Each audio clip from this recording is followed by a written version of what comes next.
बिस्मिल्लाहिर्रहमानिर्रहीम अस्सलाम वालेकुम। Welcome to all student. मैं हूं आपका टीचर मोहम्मद अफजल वकार और आप देख रहे हैं मेरा यूट्यूब चैनल वकार इंस्टीट्यूट। MTH 603 न्यूमेरिकल एनालिसिस का जो लेक्चर नंबर जो है हमारे पास 36 है, आइलर्स मेथड। तो इसको हम करेंगे कि हमारे पास ये आपने सिर्फ इतना याद रखना है कि ये हमारे पास है इनिशियल कंडीशन और ये है हमारे पास एक डेरिवेटिव फंक्शन है dy/dt। तो अगर dy/dt है तो इधर फंक्शन क्या होगा, f के कोरस्पोंडिंग t और y वेरिएबल ही होंगे। और आप अगर ये आप याद कर लेते हैं, ये पैरा जो है आप पढ़ लेते हैं, तो ये आपके ऑब्जेक्टिव में आ सकता है, क्विज़ में आ सकता है। तो जो अब हम एग्जांपल जो इस आइलर्स मेथड के लिए है, तो मैं उससे पहले आपको बताता चलूँ कि हमने जो आइलर्स मेथड के लिए जो फार्मूला जो है वो यूज़ करना है, वो ये फार्मूला जो है ये यूज़ करना है।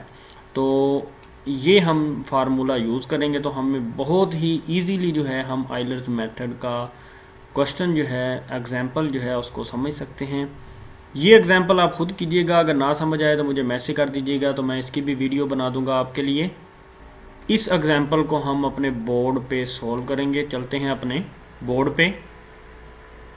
एग्जाम्पल है हमारे पास, solve the differential equation y prime. इसको हम लिख सकते हैं dy/dx। y प्राइम को हम क्या लिख सकते हैं, dy/dx, क्योंकि यहाँ पर y और x जो है ये फंक्शन है। मैंने जैसा कि आपको इंट्रोडक्शन में समझाया था, तो ये हमारे पास कंडीशन दी गई है, इनिशियल कंडीशन हमारे पास ये दी गई है। इन द इंटरवल, ये हमारे पास इंटरवल है 0 से 0.5 तक। Using Euler's method by taking h is equal to 0.1। आपने h जो लेना है वो 0.1 लेना है। सॉल्यूशन स्टार्ट करते हैं। हमारे पास है x0, x1, x2, x3, x4, x5।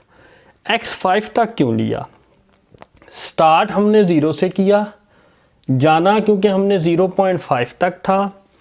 तो एज हमारे पास जो इंटरवल का जो इंटरवल होता है, जो वक्फा हमने रखना होता है, वो 0.1 का होता है। यानी 0 फिर 0.1 ऐड करेंगे, 0 में 0.1 हो जाएगा, फिर 0.1 ऐड करेंगे 0.2, 0.2 में 0.1 ऐड करेंगे 0.3, 0.3 में 0.1 ऐड करेंगे 0.4, देन 0.4 में जब हम 0.1 ऐड करेंगे तो 0.5। तो इसलिए ये x0, x1, x2, x3, x4, x5 बनेगा।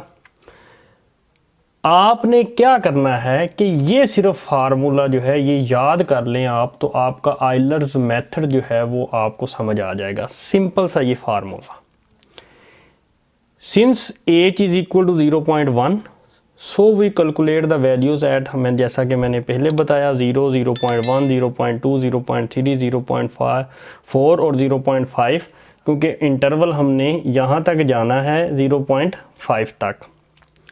और अगर आप इनिशियल कंडीशन को देखें तो ये है हमारे पास, ये हमारे पास x0 है और ये हमारे पास y0 है। x0 0 and y0 is equal to 1। अगर हम इस फार्मूले में m is equal to 0 put करते हैं, क्योंकि हमारे पास y0 की वैल्यू है 1। अब हमने y1 की वैल्यू निकालनी है, तो इस फार्मूले में जब हम m की जगह पे 0 पुट करेंगे तो 0 + 1 1 आ जाएगा, यहाँ पे m0 हो जाएगा, यहाँ पे x0 और यहाँ पे y0 हो जाएगा। क्यों हमने x0 और y0 लगाया? क्योंकि अब वेरिएबल यहाँ पे t नहीं है, क्योंकि यहाँ पे अब वेरिएबल क्या है, x है, इसलिए यहाँ पे x0 और y0 लगाया। एंड y0 प्लस h, अब ये जो है f ऑफ x0 y0 वो यही है हमारे पास ये वाला फंक्शन। तो ये dy/dx f ऑफ xy, या हम इसको कहेंगे x प्लस y।